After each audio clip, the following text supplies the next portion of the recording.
Nga mesha solemne në festën e Zojës së Shkodrës, arkiveshi i Shkodrës, Imzo Giovanni Peragjine, përcolli mesazhe të forta për shoqërinë, duke marrë shkas nga ngjarjet e fundit në Shkodër. Peragjine tha se këto ngjarje plagosin strukturën e komunitetit tonë, na friksojnë, na bëjnë të ndihemi pak të sigurt, me rrezikun që të mësohemi me këtë kulturë dhune, sikur të ishte diçka pashmangshme. Gjithashtu Peragjine theksoi se jemi dëshmitar të ngjarjeve ku dhuna konsiderohet rruga normale për të zgjidhur konfliktet, sidomos të rinjt. E nëse shohim qytetin tonë të Shkodrës në këto kohë, edhe ne duhet të pranojmë se na mungon vera.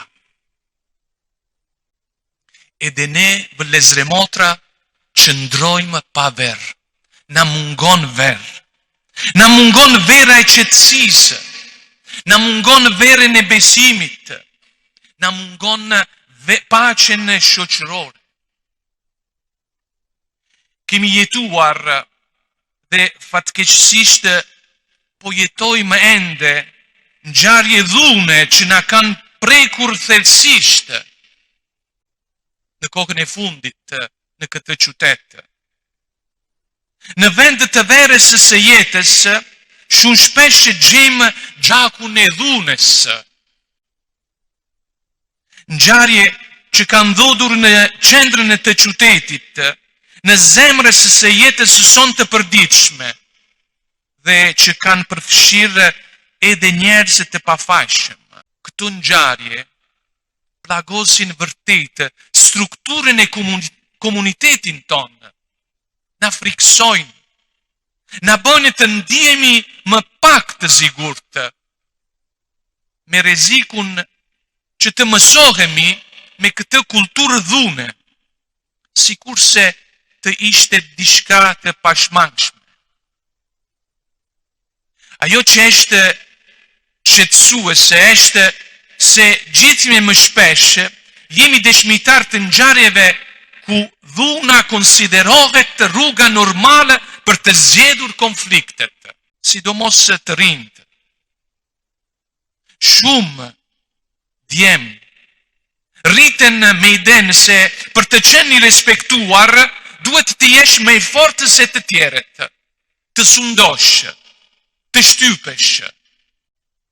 Sikurse modeli vërtet i burrit të ishte ai që sundon gjithçka me forcë, me dhunë. Ne kemi detyrim, vëllezër e motra, si familje, si kishë, si komunitet, si institucioni, të edukojmë fëmijët, adoleshentët dhe të rinjt tanë për paqen, për dialogun, për butësinë, për aftësinë për të zgjedhur konflikte pa ju drejtuar dhunës. Shempari na thotë që do të fitojmë të keqen me të mirën. Të keqen fitohet me të mirën, jo me të keqen. Vëllezër e motra, ky është një udhëtim që duhet të bëjmë së bashku. Të gjithë do të bashkohemi, të gjithë do të bashkëpunojmë për këtë gjë. Në familje, në shkollë, në grupe, në famulli. Kemi detyrën të ofrojmë të rinjve tanë modele të tjera, dëshmitar të besueshëm, jo vetëm fjalë, jo vetëm premtimet. Dhe secili prej nesh duhet të bëhet një model, një dëshmitar i besueshëm për ta.